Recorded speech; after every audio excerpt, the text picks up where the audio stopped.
group of 7 industrialized nations. They all face tariffs and global economic forces, but Japan is not in recession. The United States is not in recession. The United Kingdom is not in recession. France is not in recession. Germany is not in recession. Italy is not in recession. The only G7 country in recession is Canada. Why is it that Canada, under this Liberal Prime Minister, is the only G7 country in a recession today? The honourable member should do his economic homework.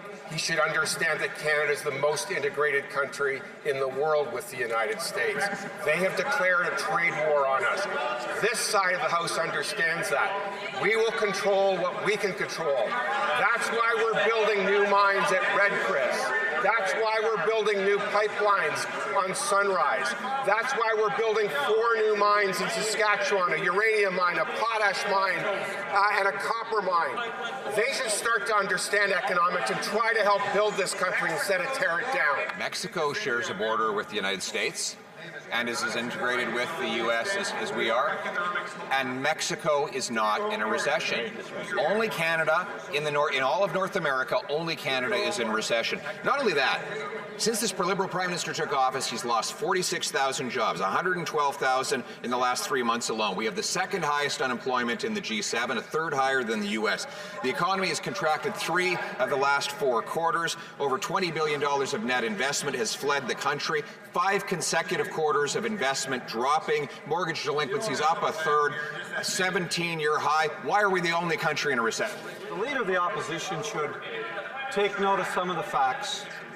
For example, 3,500 jobs annually being created with our Joint Support Ships contract, 2,300 jobs to produce our AOP ships, 1,800 jobs for our fixed-wing search and rescue, 700 jobs for our remotely piloted aircraft system, 5,300 direct jobs for our River-class destroyers, Mr. Speaker. The list is very long. The Leader of the Opposition should stop running down Canada and join us in our efforts. It's the Liberal Prime Minister that's running down our economy and then running away from accountability. Where is he anyway?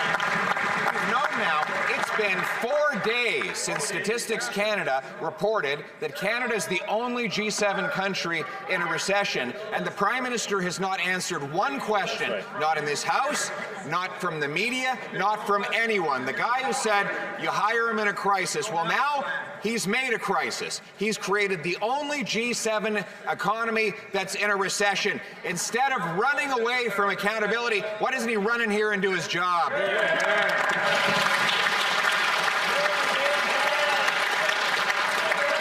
That I think broke a rule. I mean, we're implying that somebody is not in the House when they could be.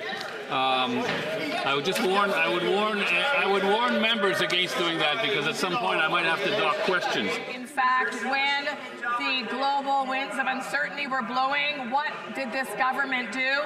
We took immediate action to put things into place to protect workers. In fact, if their jobs were threatened, if their economies were threatened, if their sector was threatened, and Mr. Speaker, every time we take action for workers to protect workers, these guys vote against it. Just recently, Mr. Speaker, $6 billion to skilled trades workers, including apprentices in the pipeline right now, to help make sure that they can complete their training and get those fantastic paying jobs. With Canada being the only G7 country in a recession, there are very real human costs. Today they came to light as Food Banks Canada published a report giving this government a failing grade, indicating that 1/4 of all Canadians now live in food security. 1/4 of food banks have actually run out of food in the last year. Mr. Speaker, what is a single mother who can't afford groceries supposed to do when she gets to an empty food bank? How is she supposed to feed her kids? Yet again, I think the Leader of the Opposition should read the entire report, because although, of course, people are struggling, in fact, what the National Food Bank said was that they're seeing some reasons for optimism, because the very things that they've called for, like automatic tax filing, like the introduction reduction of the groceries and essentials benefit, like expanded dental care and investments in childcare, they note as positive and bringing down the cost of living for Canadians. And Mr. Speaker, I will point out they voted against all those measures.